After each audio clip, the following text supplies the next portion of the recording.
Yeah, hilariously, the idea for the divorcees came to me on my bachelorette weekend in Las Vegas, which my husband loves, that I was thinking so deeply about divorce on the cusp of getting married to him. But I visited this place called the Neon Museum, which, have you ever been or heard of it? Mm-mm. No. So it's basically this graveyard of old neon signs on the outskirts of Las Vegas.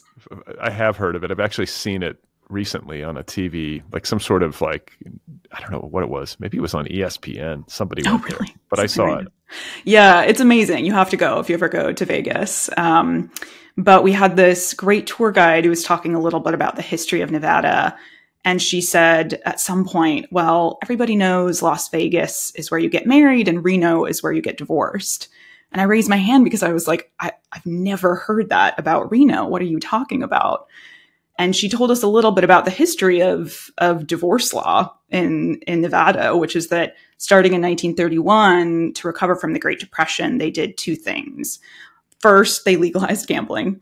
And then they changed their divorce residency requirement so that if you lived there for just 6 weeks, you could separate from your spouse for basically whatever reason, which was so different from everywhere else in the country at the time. I mean, in New York in particular, you had to wait a year once filing. You could really only separate from your spouse if they committed adultery.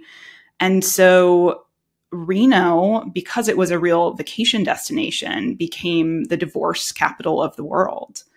And she mentioned, when she was talking about all of this, the existence of divorce ranches at the time, which really catered to the rich and the famous. And the women that stayed there would, spend their days learning how to ride horses and swimming in pools, and their evenings gambling at casinos and having affairs with cowboys. And, obviously the glamour of that setting appealed to me, but I think more than anything else, I just love the idea of all of these women under one roof at a crisis point in their lives. And that felt like it had a lot of dramatic potential. Totally. I had that thought when I was reading this. I was like, this is a great setup. And it's something that I feel like is strangely underdone. Like, yes, yeah. The social and cultural and political context of this time is hard to fathom.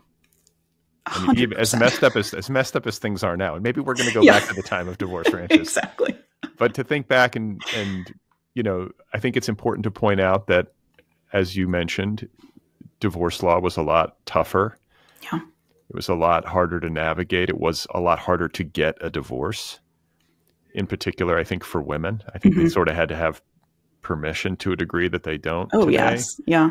This was also before the birth control pill, which I know from doing some deep dive investigative work on Wikipedia was first on the market, I believe, in 1960. That's correct. I've also looked this up. Yeah.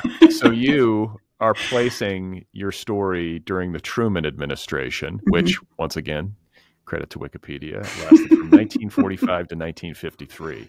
No, I don't know. Is there an exact year that you put it at? I can't remember. 1951 is the year that I chose. Okay. So 51, we all have this kind of idea, I think, of the 50s as this sort of prude, weird decade of buttoned up, idealized American, wholesome life or whatever. And it's kind of far from the case, but that's the place in time that your story is set. And it's critical because if this had I don't even know when the divorce ranches petered out, but really in the early 1960s, they, just because other states started adopting more liberal divorce laws. So at some point it just became unnecessary. Got it. Okay. But you have, as your heroine, a woman named Lois Saunders, I believe. Correct. And she is from Lake Forest, and she comes from kind of like a newly rich family, but a tough family upbringing. Can you talk a little bit about her character and her set of circumstances? Yeah.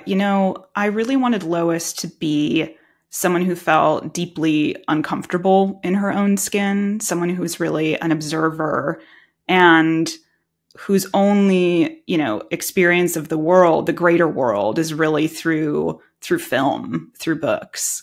And because of that, in many ways, she feels like a searcher to me, someone who's trying to find their place in the world. And so, when I was trying to imagine who I wanted the protagonist of this book to be, I was doing a lot of research into the history of divorce ranches and learning different stories of women who traveled to Reno at the time. And it felt like there were so many possibilities, like so many different threads I could follow. But I really wanted this to feel like a coming of age story. I think that often we forget, just because of how young women married in the middle of the last century. Lois went directly from her father's house at 18 to go to her husband's house. And so she really hasn't been given an opportunity to stand on her own 2 feet and figure out what she would actually want her life to be like outside of the households of these 2 men. And so I wanted the reader to really feel just how young she actually was. I mean, in the novel itself, she's 22 years old, but in many ways I thought of her like a teenager. And so I chose to have her be from the North Shore of Chicago. I myself, so my family, we lived in Rogers Park, which is a northern neighborhood in Chicago when I was very young, but then we moved to the northern suburbs. And I myself felt very much like an outsider in those northern suburbs. I think that because there's so much wealth in those communities, the difference between new money and old money is vast. Even though you might have the same amount of money in your bank account, those sort of class distinctions are so deeply felt, even though they feel very un-American in many ways. And so when I was thinking about Lois as this outsider figure, I wanted there to be something real and tangible that was kind of making her on the outside looking in this town that she grew up in, so that when she journeys to the ranch and is taken so far outside of her comfort zone, you still feel that sense that she's from the outside looking in. And it's really Greer who's there to kind of shake her into her body and create that transformational experience for her. She's very awkward. So awkward. Yeah. Like from she's the an awkward teen. Yeah. She's an awkward teen, but you talk about her high school years and she was awkward there. And then she gets to this divorce ranch and she has trouble socializing. I mean, part of me was kind of relating. I was like, I don't know if I showed up at a divorce ranch, I don't know if I would suddenly be chummy with everyone. I'd probably be like just hiding in my room. Or something. Exactly. Weeping. Who knows? Yeah. Just smoking. Yeah. It's a mid-century. That's what everybody. Yeah, exactly. Why not? So did you go to Reno? So I have been to Reno, but actually pretty recently, because I know you've been talking to a lot of writers who these are their pandemic novels just because of the timing. This was my pandemic novel. And so I started it in, late 2019. And so for the summer of 2020, I had this full research trip planned for Reno, which obviously was completely derailed by the pandemic. So I was only able to travel there really after the book was done, which was both an incredible and terrifying experience, just because at that point I was like, God, I hope I've gotten some of these details right. Like there's nothing I can do about it now. But, I spent a lot of my time researching, watching films set there, just reading about the history of the state. I mean, even doing things like watching YouTube videos when someone just mounts their phone on their car dashboard and drives through the Nevada desert. So I tried to access the sensory experience of being there as much as possible. Are there any vestiges of divorce ranches left in that area as like museums or historical preservation sites? Unfortunately not. So there's a couple of, for the women that would actually stay and work in the city of Reno, there's some hotels that are still there, but really all of the actual divorce ranches are gone. The divorce ranch in particular that was the inspiration for the Golden Yarrow, the Flying Emmy, actually burnt down from arson in the early 1960s. So, I think like so many places in this country, people just really weren't aware of the significance of these places. And so they just kind of, if they didn't burn down, they were torn down to make way for something new. So yeah, it feels like a very different city. And the Golden Yarrow, which you just mentioned, is the name of the fictional divorce ranch in your novel. Yes, correct. And how did you land on that? Yeah, the name of it. So the Divorcees is very much about, the surface level versus what's actually lying underneath. And so I really liked that the Golden Yarrow, and there's a comment on this near the end of the book, that really it's just a common desert flower, almost a weed.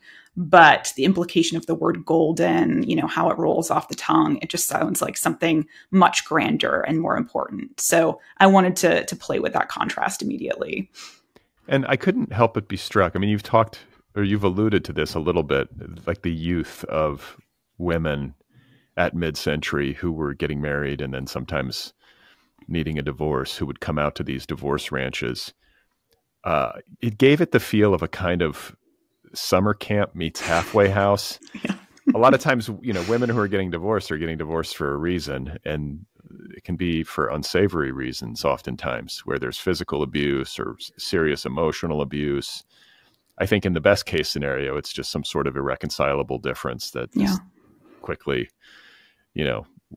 determinative, and then they just split, and that's that. But, there are women who show up at the Golden Yarrow who are battered, bruised in some way, taking sedatives to calm their nerves, dealing with stalkerish exes, like all the kind of stuff that you will see in a divorce oftentimes. Yeah. And I must interject here and say as well that men, generally speaking, don't come off very well in the divorce ranch setting.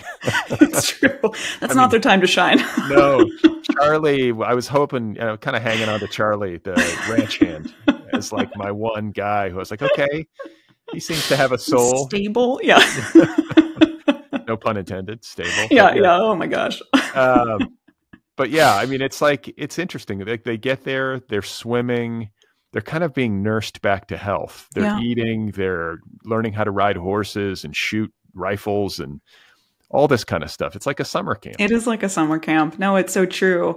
And I think that that's part of, that energy was something that was really fascinating to me. That time when you're with a group of people totally separate from your everyday existence. And so there's the potential for you to be a completely different person if you want to be, and to take risks that you wouldn't normally take at home, to do things that you wouldn't normally do around your close friends and family.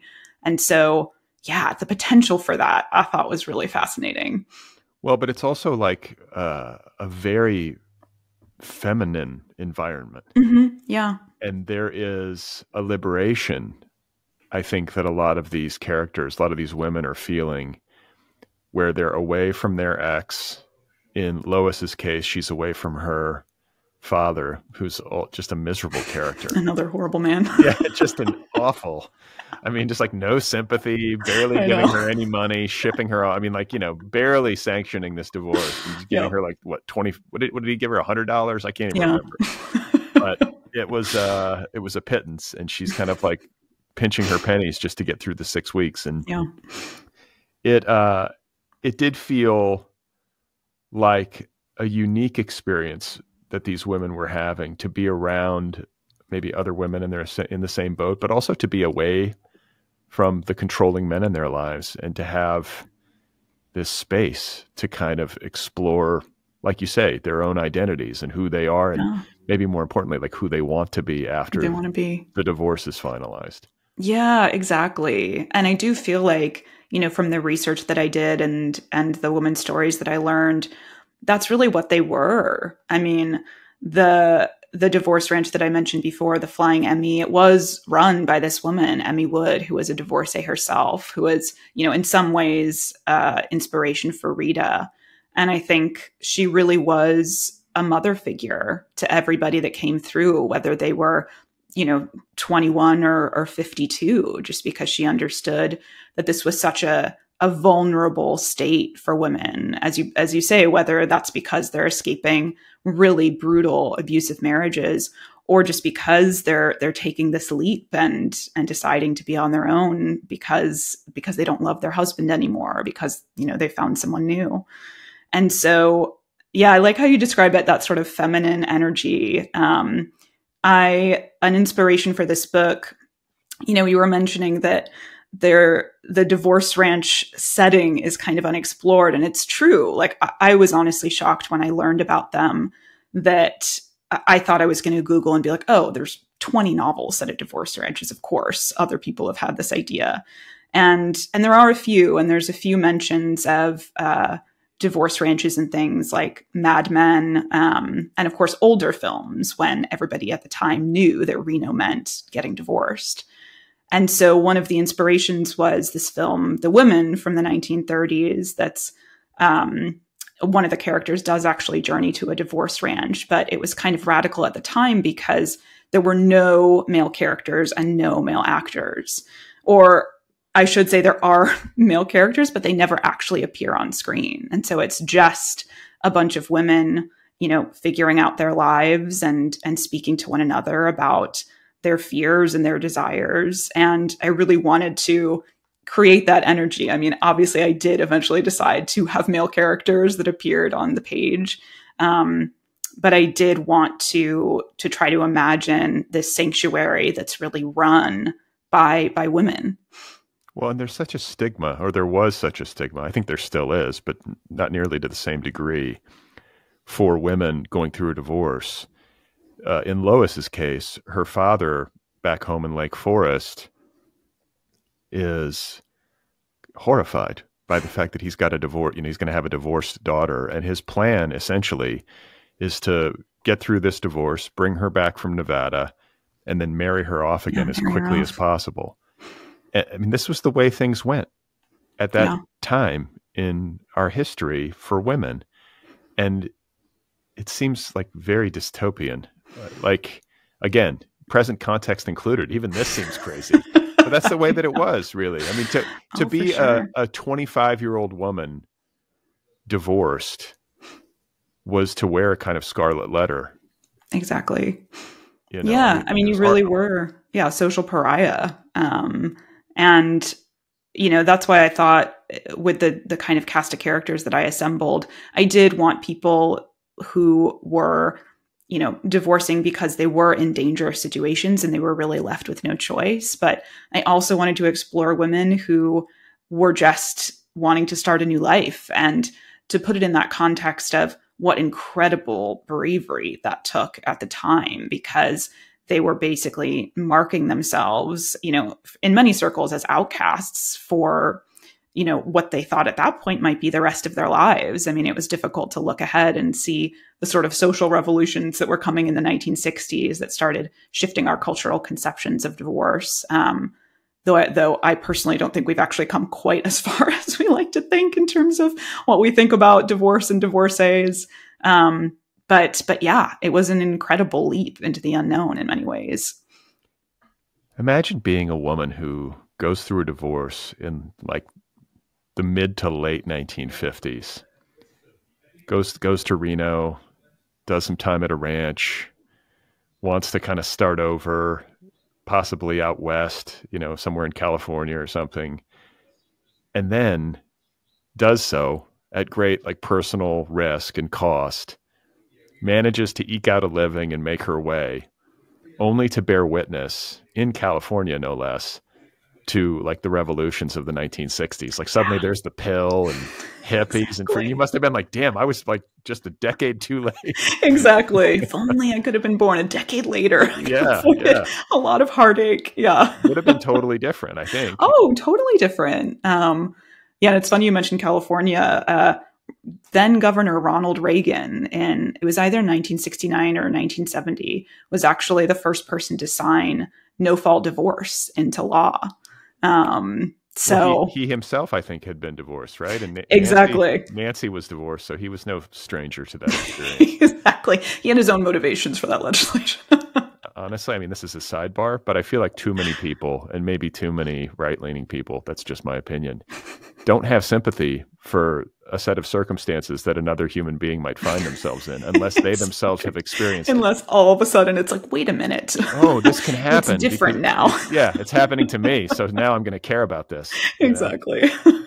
But I got to say, too, that as an outgrowth, and this is a common experience for me as a reader, that I will be reading a novel, something will pique my curiosity, and then I will like pivot over to my computer and start Googling stuff. Yep. And I couldn't help but Google divorce ranches and Reno and all this sort of thing as I was reading, because I wanted to get some more visuals. And what I found was a kind of a wonderful trove of black and white photos of kind of glamorous seeming women hanging out at divorce ranches and kind of looking like pigs in shit. Is that a way to put it? They look sort of happy to be free. Oh yeah. Oh my gosh. And like, and also like happy to be together and like liberated. I don't know. I mean, again, maybe these are movie stills. I could be confusing like the real with the fake, but like, that's the vibe I got. And I also found in these photos, to an unusual degree, the sense of narrative possibility. Oh my gosh, yes. I have to believe this was part of your process once you got this. 100%, yes. I've poured over so many of those photos. And, you know, you mentioned the joy on a lot of the women's faces. I do feel like that was genuine. You know, there's an incredible resource that the University of Nevada created called the Reno Divorce History Project, which is likely where you got a lot of those photos from. And as part of that project, they interviewed a lot of women that traveled to Reno to separate from their husbands. And some really described it like a vacation. You know, for mothers of children, it was a time away from the demands of the household for 6 weeks. You know, as we said before, it was a time where they could really be in community with other women. It was a lot of people's first time being out west and being in the desert and, you know, learning how to ride a horse or going to a casino and gambling. And so I think there was a lot of joy found on these ranches, even when what lay beyond them was a complete unknown for a lot of the women traveling there. Here's a crazy thought. And I don't even, actually, it's not even that crazy, but it occurs to me that A, I'm happy that divorce law has changed and that no-fault divorce is a thing. But B, for people going through a divorce, men and women, like to go to some sort of camp for 6 weeks to reboot and to be in the company of other women, or in the case of men, other men who are going through the same thing. And to maybe, I guess nowadays you would integrate like Tai Chi. There'd be a big wellness focus. There would be a big wellness focus. Yeah. You would be drinking lots of matcha and like talking to a therapist. Great though. Great. Yeah. Right? Yeah. Divorce ranches, because I have friends and family members who have gone through divorce. Divorce is traumatic. Oh, it's hell. Yeah. It's hell. I mean, it's like a death, you know, it's like it's really, really intense. And I think, you know, 90-something% of people who go through this, particularly people who have children, like life doesn't stop. No. You don't get a timeout. Like I think there need to be divorce ranches. Divorce ranches. It's here on this podcast. You've heard. We're bringing back divorce ranches. If there was a way to get them subsidized, you know, this would be my idealized version where it wouldn't be just like this kind of luxury for the rich. Exactly. Like a kind of like, you know, like there's a human cost to divorce that I don't think gets talked about enough. And, you know, people bear this stuff largely alone, especially people who are under-resourced. Yes. But even people who have resources, like they don't have community. It is isolating. There is still a social stigma attached, I think. Yes. You know, because you're damaged goods. And yep. I think this works. I think this can be the case for men. I think it's maybe particularly so for women still. And so it's just interesting to think about that despite the fact that these laws were screwy and women were so confined and had such limited options, the truth is that in many instances, this time on a divorce ranch could be really healing. Oh, totally. And I agree. I mean, I wish we could have something like that. I think that it's funny you were saying kind of the modern conceptions of divorce, something that I was really surprised to learn. I was just looking into public opinion of divorce and what sort of polling there was. And really in recent years, we're kind of backsliding. Like we're becoming less approving of divorce, especially among the college educated, which I think is really fascinating. And I think that's partially because we were joking about wellness before. And, I do feel like if divorce ranches existed today, we'd try to find some way to make them productive and in a way when they should really just be an escape and a time to relax and resettle. But like take naps. Exactly. That's what they should be. Yeah. But I do think that, that stigma of failure still is so present for divorce. And in this modern era, when we're supposed to be so self-actualized and we're all supposed to be in therapy and working on ourselves and working on relationships, I think that's why sometimes we feel an even greater disappointment when people actually call it, because it's like, oh no, you should have known yourself going into this marriage, and you should have known your partner. And you should have worked harder during the actual marriage itself to be successful.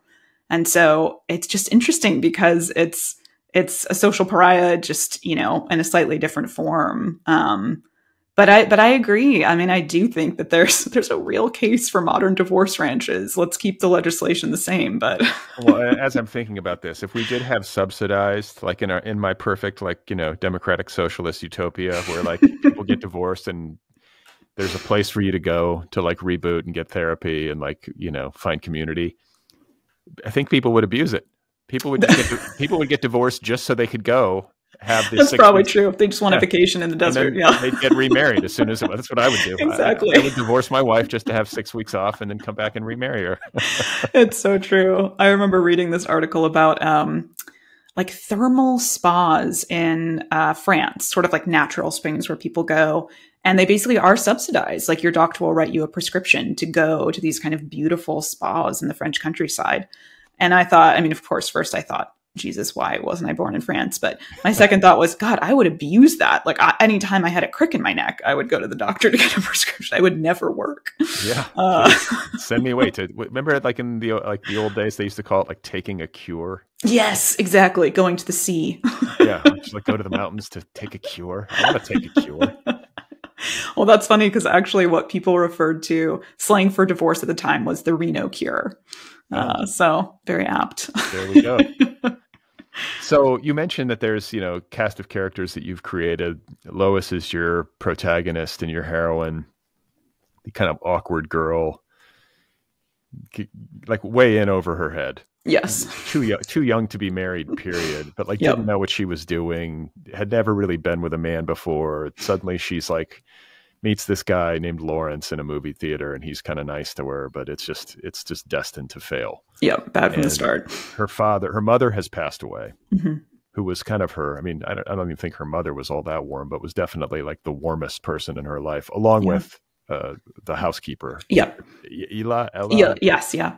Ella. And so, there's her, and then there's Vera, there's Dorothy. Help me with the names. I know. June, Mary Elizabeth. It's a lot of women to keep track of. Yeah, it's a big cast, but you do a nice job of kind of giving each one her own story, and to kind of, I think each one in some way sort of signifies a different set of circumstances that might lead a woman to a divorce ranch. Not all divorces are the same. Each one's a special snowflake. And then about a third of the way through the book, a character who you briefly mentioned earlier named Greer Lang shows up. And talk a little bit about who she is. Yeah. So Greer shows up at the ranch in the middle of the night. And she's immediately this magnetic figure upon which the house sort of starts to revolve around.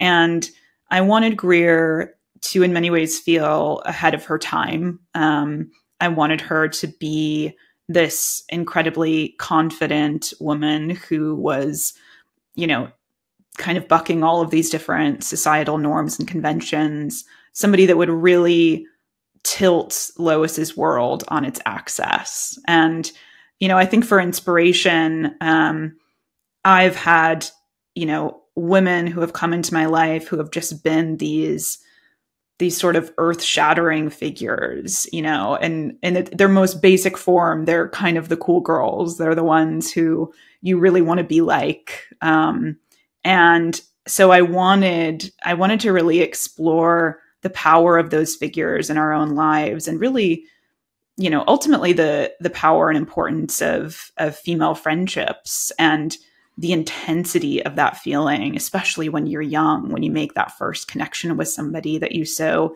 deeply admire. And I think those relationships and those figures can be even more complicated than romantic relationships, because there's both this desire to be with the person, but also the desire to become the person.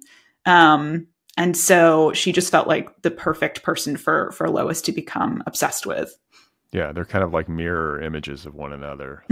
Lois is this kind of meek, lost, socially maladroit young woman, and Greer is just all confidence, total. She's like the bad girl. Exactly. Yes. I have to confess, as a reader, I found a lot of the subtext of their relationship and some of the relationships at the divorce ranch to have kind of a homoerotic vibe. Oh, for sure. Yeah. And again, I kind of, what I was saying before, like, I do think that the intensity of those relationships at that age, and especially when both of you are isolated and outside of your normal worlds, I do think that there's something erotic about them. And that doesn't necessarily mean that, that's going to be fulfilled in any romantic way, but that sort of attraction that you feel to somebody who is so powerful and so comfortable in their own skin, that desire to be close to that person. Yeah, there's definitely an erotic element to that. I mean, I was like, are they going to run away together? What's going to happen here? Like, just, and there's also, I think, a knowingness that Greer has, a kind of world weariness, like a harder edge that she has about men than the other girls might, even though they've all been through it. She sort of, like you say, she's ahead of her time. She doesn't take shit from anybody. Yeah. And she kind of like, barks out orders almost. She's like, what is the rule? Like, it's 30 minutes or less. No more than 30 minutes. Yep. Yeah. You go out to a casino and some guy starts talking to you. 30 minutes or less. Even if you hook up with the guy, 30 minutes in and out, don't stick around. That's it. Exactly. Get out of there. Where did this come from? Has anyone in your life ever given you this instruction? No, I wish I could point to somebody in my life who had these very specific guidelines. No, I think I really wanted to create, kind of back to what I was saying before, like create a world of women. I really wanted Greer to see men as the outsiders, and for her to just have such a deep, innate distrust of them, which, through some of the novel, you kind of get clues as to why she has that distrust that really, veers toward hatred throughout a lot of the book. And so I wanted to have her give the different women at the ranch these directions that would both limit contact with men, but also give them a sense of their own power, and kind of shift that sense of societal power that they felt in their everyday lives that obviously prioritize men. Well, I think that's like part of the magic of the divorce ranch, is this strength in numbers. Yeah. Feel that these ladies have, and the fact that they're like a gang. Yeah, it's like they're a gang, and there aren't men around except for Charlie, the semi-kind ranch hand. Yes. The one. And I think that there is in the like the middle section of the novel, there's like a series of events where we see Lois kind of intoxicated by Greer, and intoxicated by this new sense of autonomy and possibility and power. And we also see, not just in Lois, but I think particularly in her, a kind of, it's like a sudden rage that I don't even know if she fully understood was there until she got to the ranch. Like, there's a lot of anger. Like you say, there are, I think, women whose experiences with men are so bad that they just end up hating men. Yeah. Like, capital M, men. Yes. Yeah. And I think it works the same way in the other direction. There's so much of this. Yes. There's so much of this in the world, right? There's just like women who hate men, like all men. They mistrust them. They don't like them. Yep. They've made a general ruling. Yes. Yeah. Men bad. And then there are men who just can't stand women. Yeah. And loathe women and see women as subservient and all the rest. And God, that's depressing to think about. Right? To just cut off half the world's population. Yeah, I totally agree. It feels like to me intractable, because I don't, I know that things have maybe they're slowly improving, but if my social media feeds are any indication, it's just like, is this ever going to work out between men and women? Is there ever going to be a détente? Is there ever going to be an understanding? I think what has to happen is that, like, we need to go back to a way of being as human beings where, like, the feminine is elevated. Mm-hmm. Yeah, and valued. But, like, in a spiritual way, even like back in other, I don't understand all this history that well, but I know that in earlier human societies, like, the feminine was preeminent. Yeah. Well, because there was a long period of time where people didn't understand men's role in the reproductive process. And so they were like, women are the source of life. Right. They are the all-powerful being. They are the only reason we are here. And then all of a sudden, people figured out, oh, wait, men are part of this process too. And then all of a sudden they were physically stronger and everything fell apart. I think that's the problem. We need to go back. Somehow. I don't know what the path is, but it seems like there's got to be like a foundational change in order for there to be any, like, lasting solution. But no, it's so true. But I appreciate you acknowledging just the level of rage in the novel. I think that was, I think when I wrote it during the pandemic, obviously I felt such a deep sadness about the state of the world and just the massive human toll of those years. But I just felt so angry so much of the time. And it really made me reflect on how I felt as, when I was at my most volatile, which is when I was a teenage girl, and how angry I was then too. We've talked a bit about Lois's background and, her being from this kind of wealthy suburb on the North Shore. And I think I felt like an outcast there as well. And I did feel a lot of anger toward everybody else. But especially as a girl, you're just not taught, how to express that anger. I think we're really comfortable with women being sad, with women being Sylvia Plath, but we don't want them to unleash that intensity of feeling out into the world. And, I'm not saying that the way that men express anger is healthy. I think often men are taught to weaponize anger in a way that's not something that they should be taught. But at least they're given some sort of permission to unleash it and not keeping it inside and letting it sort of ferment and sour. And so a lot of the novel is about, okay, what do you do with that anger? Like, what is the way to unleash it? And, unfortunately, in a lot of the novel, they release it in a lot of dangerous ways. But it's something I really wanted the reader to think about. So I'm glad you were thinking about it. Well, sure. I mean, it's like you think about the situation that women at mid-century were in, and before, and in many cases still. But I think at mid-century, in the context of divorce law, either A, you can't get a divorce because your husband won't grant permission, or your family comes down on you and won't send you to the ranch, or doesn't have the resources, or you're stuck in some domestic role or menial job that doesn't in any way match your ambitions or your dreams for yourself. And yet all around you is reflected much the same. Yes. Yeah. And nobody's really expressing their dissatisfaction in an overt way or expressing their anger in an overt way.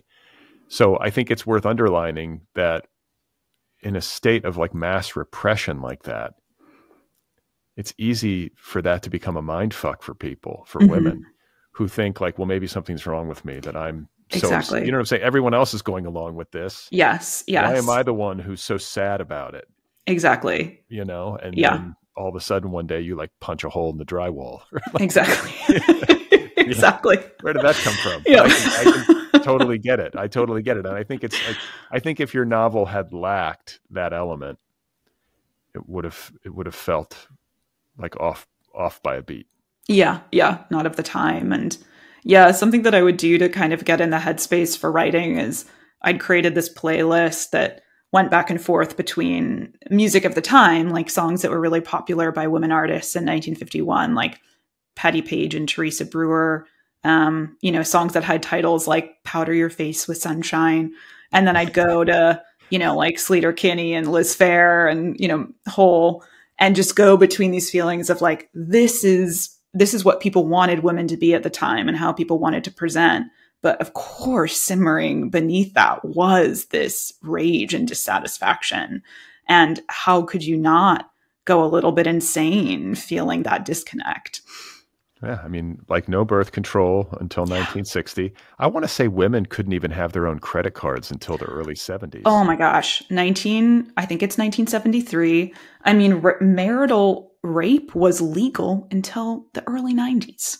Like when you start looking at these milestones, I mean, it's shocking how recent a lot of these changes happened. That's what I mean. Like, it's like not that it's easy to kind of tell yourself like, oh, this is all the distant past, but yeah, it's not. It's not. Well, and even now that I'm so tuned into divorce news, this past year, there's a couple of politicians who've actually discussed like overturning no-fault divorce in their states. And Missouri, I want to say Missouri just passed some sort of. I think you're right. Yeah, I'm forgetting the exact ones. Yeah, but so I think there's a definitely a movement on the political right in the United States of America that wants to dial back.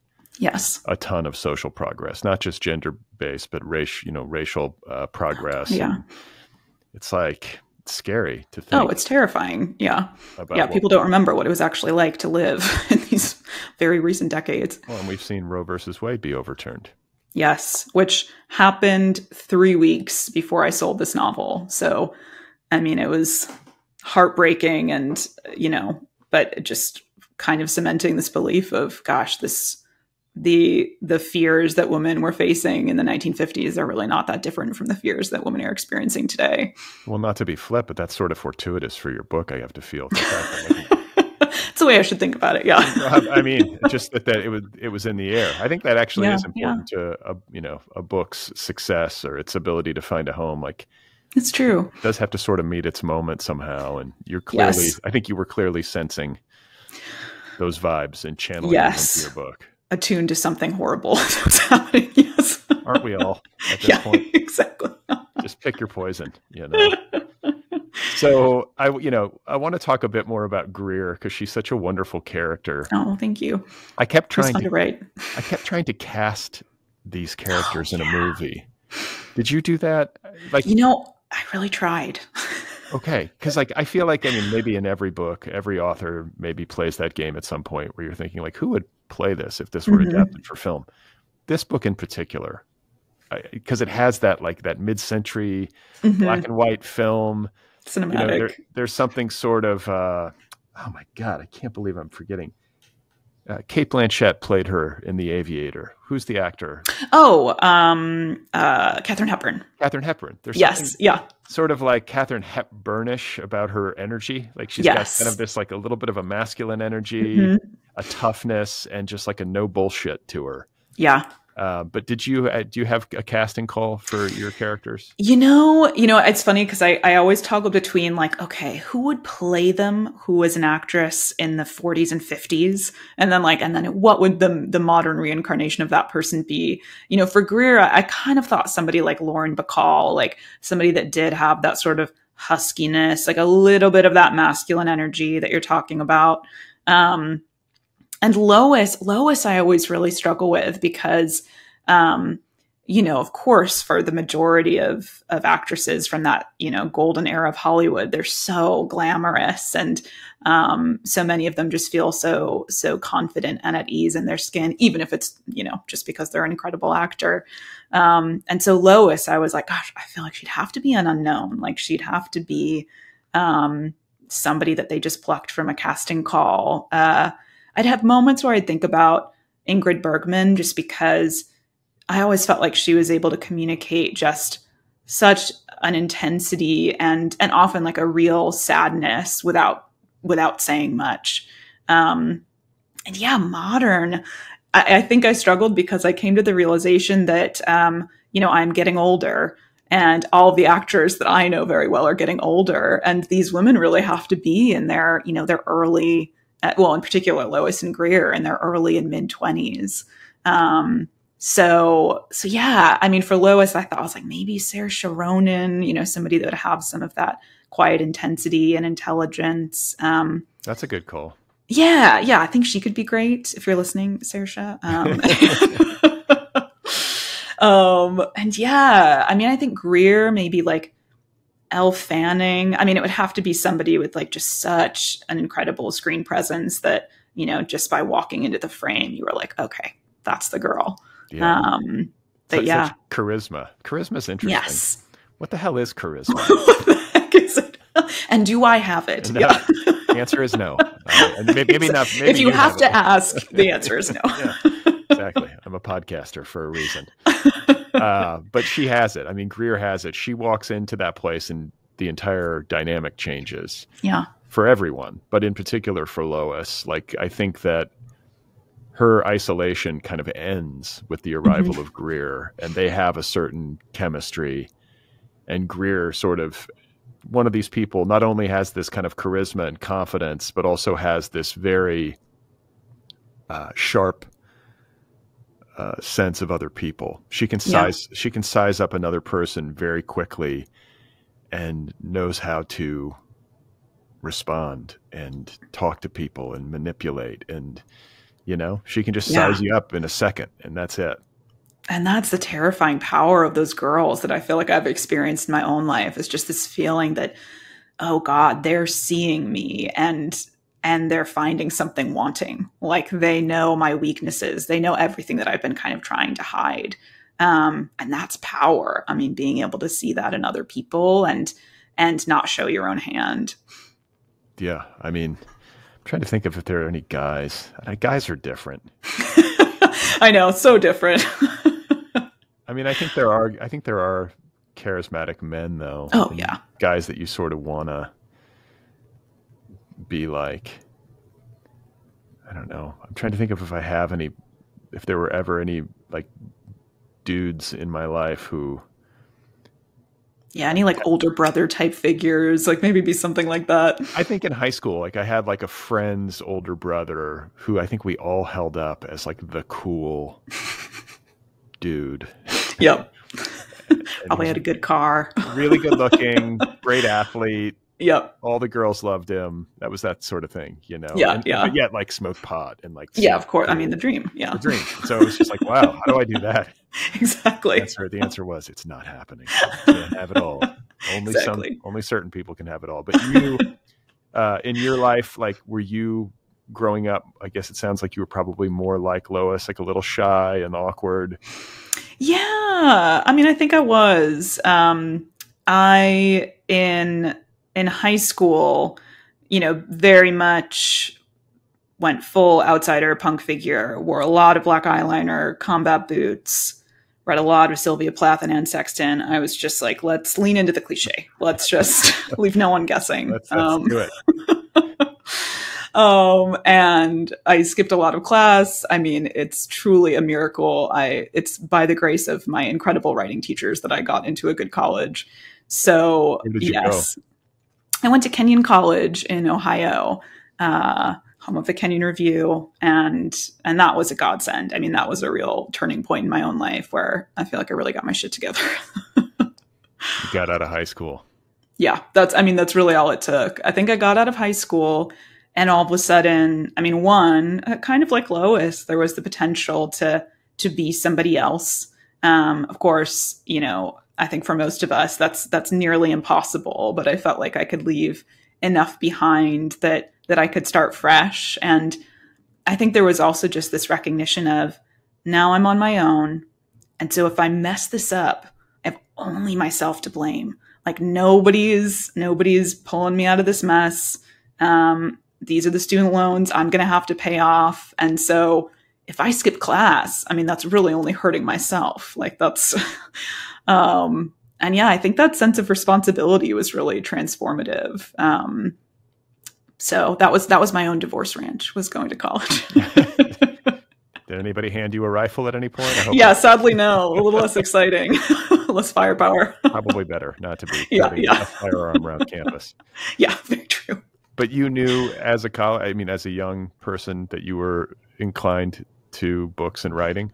To writing, I was always a really big reader. My mom is a writer, and, both her and my father love books. And so they'd read to us all the time when we were really little, and books were so often a real escape. I really, when I was, before high school, I thought I was going to be a painter. I loved fine art. I really was like, let's choose, lucrative career paths. And so I thought painter it is. Watercolorist. Exactly.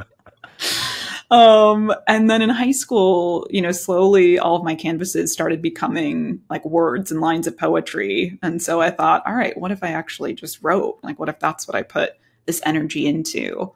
And I mean, I spent most of my high school just imitating. I was very into 50s and 60s American literature. So imitating Kerouac and Ginsberg and Salinger. And I mentioned Sylvia Plath before, Tom Robbins. But I think Kenyon was where I really started figuring out my own voice and what I thought I could sound like.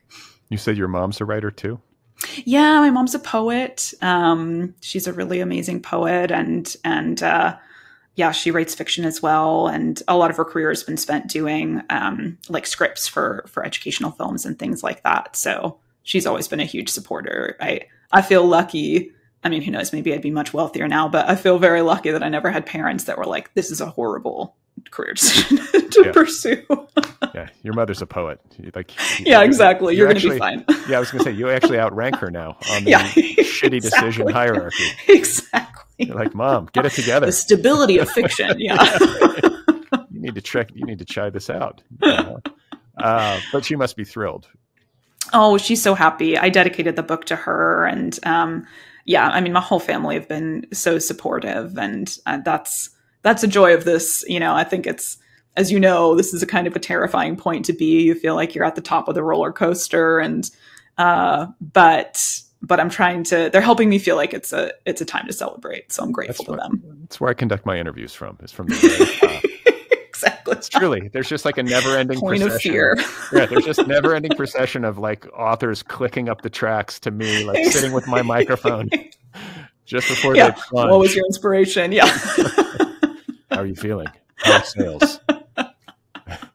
But you then, you get out of college, and I'm imagining you had to spend some years in the wilderness figuring out how to do this. Yeah.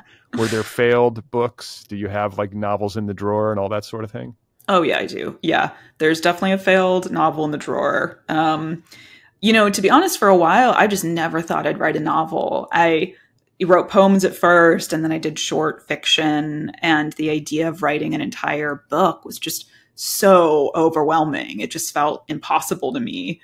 And then when I was lucky enough to receive this writing award, and I had some agents reach out to me, and as you know, agents want novels. And so they did ask, like, do you have a novel? And that's when the gears kind of started turning, where I was like, well, if I did attempt this, like, what would that even look like? But the first attempt, I mean, it was a very quiet family story.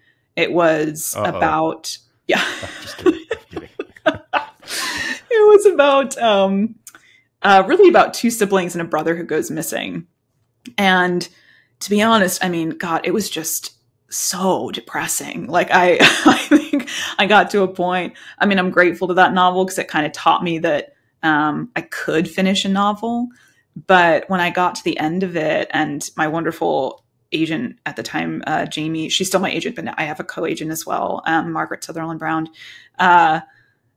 She was like, okay, here are my notes. Here's what I think. And I was just like, I don't know if I can do this. Like, I don't know if I can live in this world for as long as I need to live in this world to really get this book to a point where I thought other people should read it.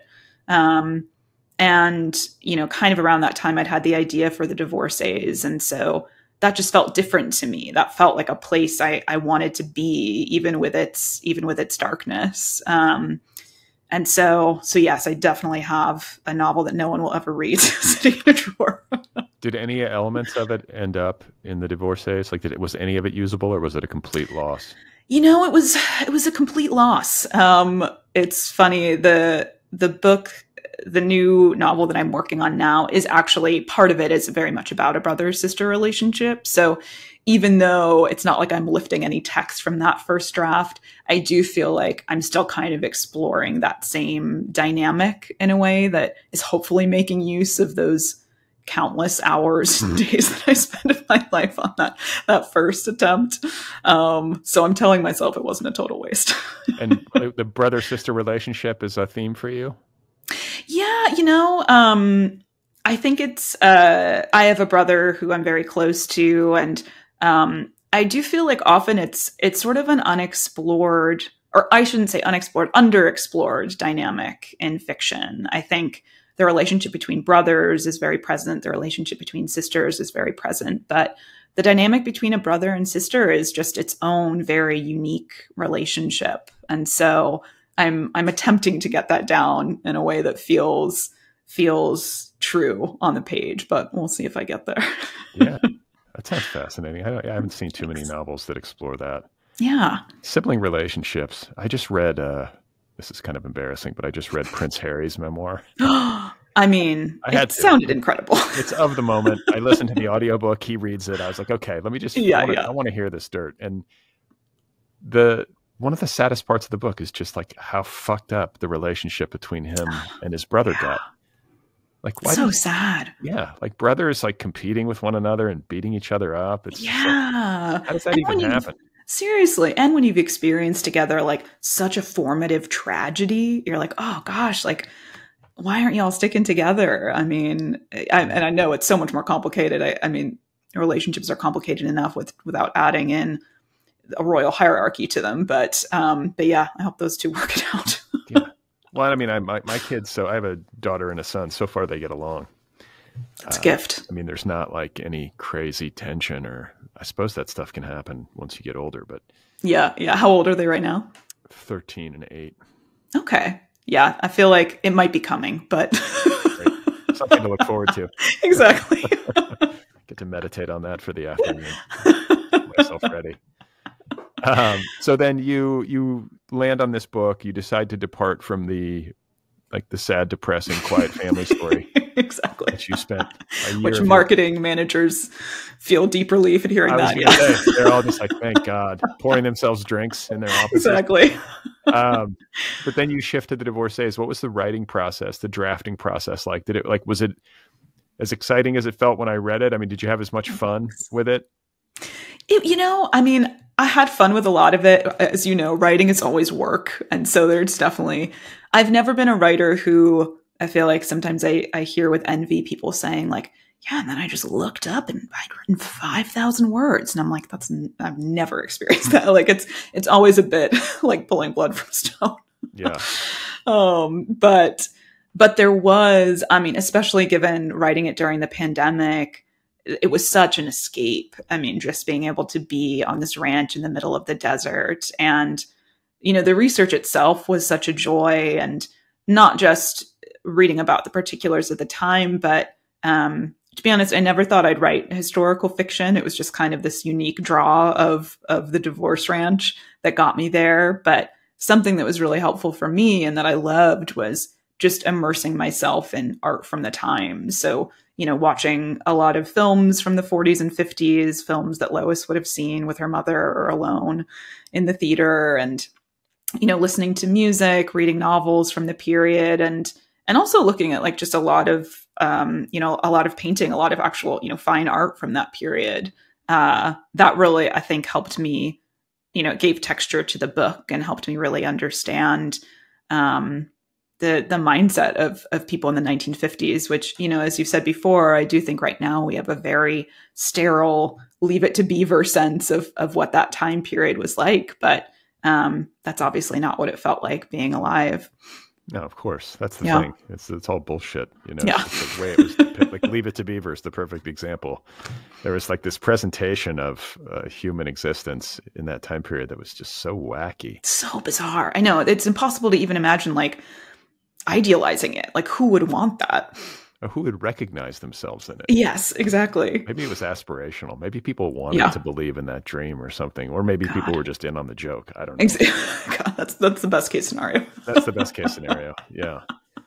So then in terms of the publication process, you said you won a literary award. What award was that? Yeah, this was back in, 2018, the Ploughshares Emerging Writer Award.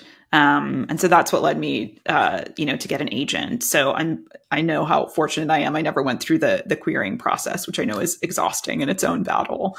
What did you win it for? Was it a short story or? The short story that I wrote, trademark sad literary fiction. A story about a grieving husband who's lost his wife. Beautiful. Classic. That did it. That got you. That did it. You wrote this novel. How long did it take you to write The Divorcees?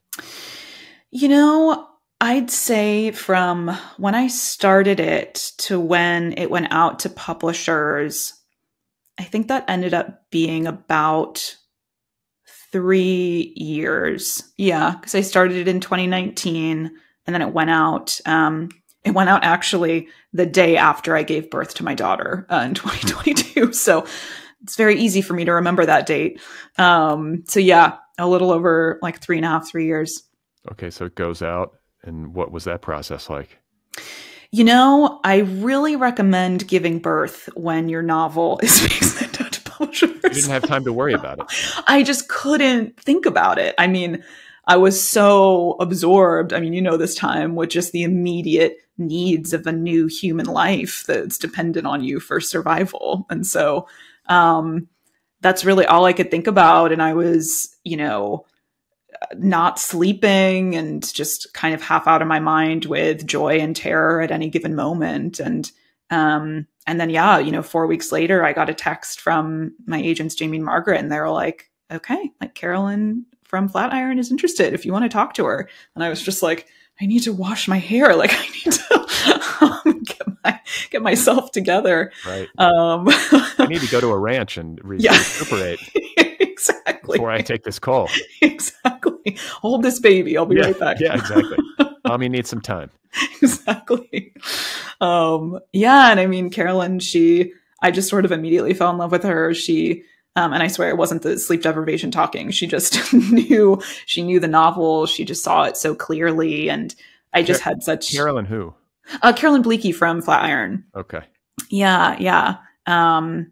And I just knew that I wanted to work with her and that she was kind of the best possible person for this novel. So yeah, it was a kind of an absurd month of my life where I really peaked. I was gonna say, it's all downhill from here. Exactly. You're at the roller coaster. Top of the roller coaster.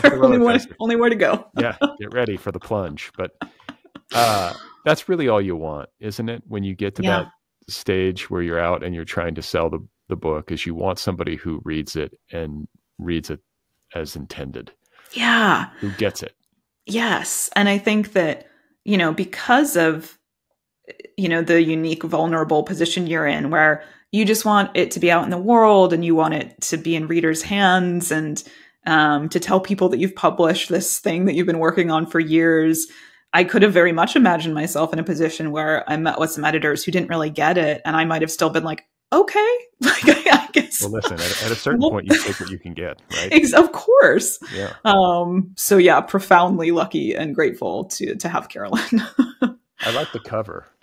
Thank you. This painting on the cover is great. Where is that painting from? Do you know? Yeah, so it's by this modern artist, T.S. Harris, who does beautiful work. I definitely looked into purchasing the painting, and I think both it sold and it was very out of my price range. But for anybody who's got money to burn, definitely look into T.S. Harris. She does beautiful work. Until the film rights to your novel. Exactly. Until Saoirse Ronan calls me after this podcast. That's then right. we could talk. I know she is a huge fan of the show. So.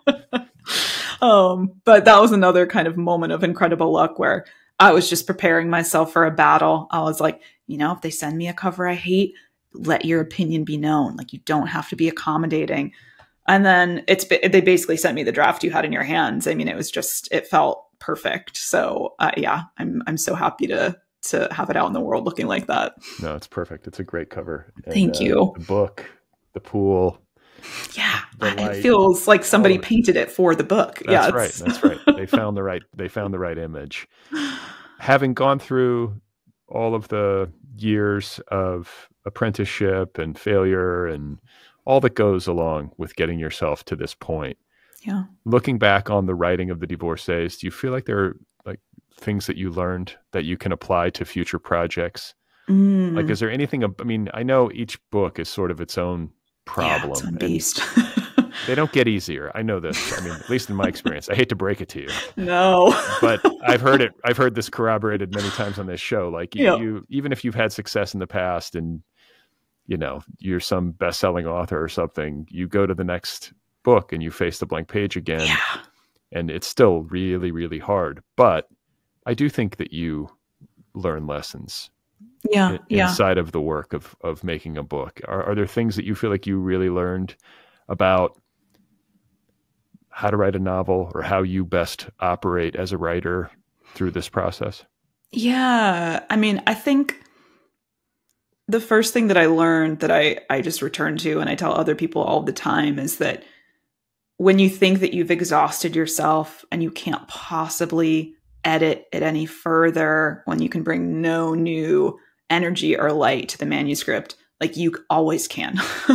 That's when you shut down and start drinking. Exactly. And then return to it the next day.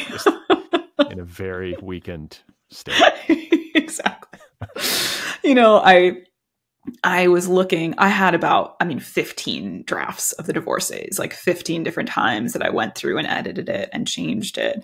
And I think, I'm sure at draft 5, I remember thinking, this is it. If people don't like this book, then too bad, because I can't take it any further. Like, it is what it is. I've exhausted my abilities as a writer. I don't know how to improve it. And, either through my own persistence or through God, I'm so grateful to different writers who I'm friends with who have read drafts, and eventually, Carolyn, an amazing editor, my agents who also gave great edits. I was able to be like, okay, I can do this again. I can make it better. I have the energy to do this, and I'm going to improve upon it. And I think that persistence is so important, because I remember I took a really great year-long class with Rebecca Mackay, and she would just always say, a past guest on this show. Oh, yes. Yeah. I love her so much. But, she was just like, every writer sends their book out before it's ready. Like, that's just what all you're going to do. You're going to query before you're ready. That's just how it goes. And try to remember that and think deeply before you send something out into the world. And I remember when I got a second round of edits from my agents, I was just like, God, can you just send it out? Like, especially at the time, I was like, I'm 6 months pregnant. Just get this out into the world. Yes. But I'm so glad they kept pushing me, because, so many things that are so challenging about writing novels, and I'm still learning around, pacing and giving your readers access to characters, things that I really have to work on, and scene dynamics. I think they helped me get so much closer to a lot of those things. So, yeah, we'll see. I'm in the trenches of book 2, so we'll see what I've learned. Well, it brings up an interesting question where, you do need people to push you, and you do need to be really honest with yourself about a project, and to kind of resist that very common impulse to just have it be done. Yeah. And to get the validation that we all sort of want. Like, someone's going to publish it. It's out in the world. It's in the bookstore. Exactly. This is the prize in our minds, which I think is overrated, frankly. Oh my gosh. Yeah. Now come all the negative Goodreads reviews. Yeah. I was going to say, But it's really, honestly, the best part about it is the writing itself when it's going well. That's the gold. It's so true. But I think that you also have to have a well-honed sense of when it is done. Mm-hmm. Because there's, as if there's not already enough peril embedded into this process. There's the peril of underdoing it, but there's also the peril of overdoing it. That's so true. There's such a thing as a book, a very good book, getting ruined and becoming overwrought because an author didn't have the good sense to step away. Yeah. To just call it. Yeah. To call it, to say, okay, this is done. How do you know when it's done? If you, if you were racing to get it done and wanting it to be done before it was done, how did you finally get to the point where you felt like, okay, it actually is done? It actually is done. Yeah. And it's so hard because, I think it was really being honest with myself and being like, do you feel like this is done because you're exhausted or because you are creatively satisfied with it? And, I don't want to say you can't find any flaws with it because there's no perfect book. And so it was really acknowledging like, this, and it's so hard because it's so unique to each individual person and it's so hard to describe the feeling, but just this sense of reading it through and being like, I'm at peace where this is at. Like, I'm not reading it and saying, okay, this is my list of things that I need to fix. I feel like I've done the work and I'm not putting it aside because God, like you said, I just want it to go out. I just want to see it in bookstores. It's because I feel like I've really given it all I can give. And so again, that doesn't mean it's a perfect novel, but it does mean that this is the book that I can write right now. And this is the book. Effort. Exactly. Yeah. You did everything you possibly could. Exactly. Yeah. And you say you're working on the next book. I am. It's so funny. I was saying before how I never thought I'd write historical fiction. And after the Divorcees, I was like, I'm never doing this again. I'm so exhausted of looking up when sunscreen was invented and, little details like that. Right. But then this new novel came to me and it's actually set in the 1970s. So slowly I'm inching closer to modern day. Maybe in 30 years, I'll get there. When was sunscreen invented? It was, I think 1960 is when people started really using it. People were on the pill using sunscreen. It's really the golden era. I was going to say, that was the decade. I really do believe that was the decade. Yeah. Oh, I'm right there with you. But the reason that this book is, unfortunately, it kind of had to be the 70s. It's set over the course of a wedding weekend in which the bride has recently got out of this cult called Synanon, which was active in the 60s and 70s. And so it's a cult book. Oh, yeah.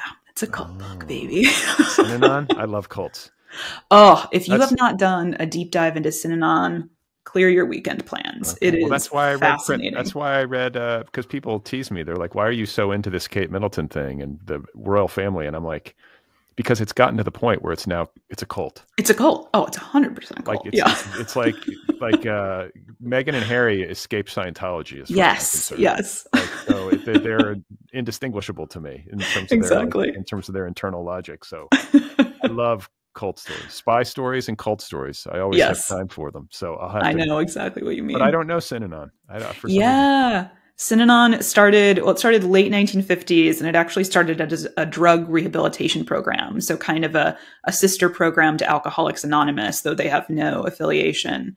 And they were famous because they created something called the game, which is basically a really early form of attack therapy. So people that were, addicted to heroin, they'd go and move into one of Synanon's centers. They had to go cold turkey. And then every evening, they'd basically been a group full of people in which they'd scream at one another, like the worst possible things that they could say about these other people. And that was thought to kind of reprogram them and that they could come out and be good, sober members of society. But unfortunately, like all cults, I think it started with somewhat good intentions. And then rather than a program, its founder declared that it was a religion and you never graduated and basically made everybody shave their heads. And so it's a really fascinating story. And again, highly recommend a Wikipedia deep dive this weekend for you. Sold. All right. Well, Rowan, it's great to meet you. Oh, so good to meet you. It's such an honor to be on this podcast. I've listened to it for a long time, so it's a real treat. Well, I appreciate it. Congratulations on The Divorcees. Best of luck with the next book. Is there a working title, or is that? It has a working title. It's called Tenderness, but we'll see. The Divorcees was originally called The Golden Yarrow. I'm actually famously kind of horrible at titles, so we'll see. Bald and screaming. Yeah, exactly. There's so much potential there. Well, appreciate the time. Thank you. And congratulations. Thank you so much.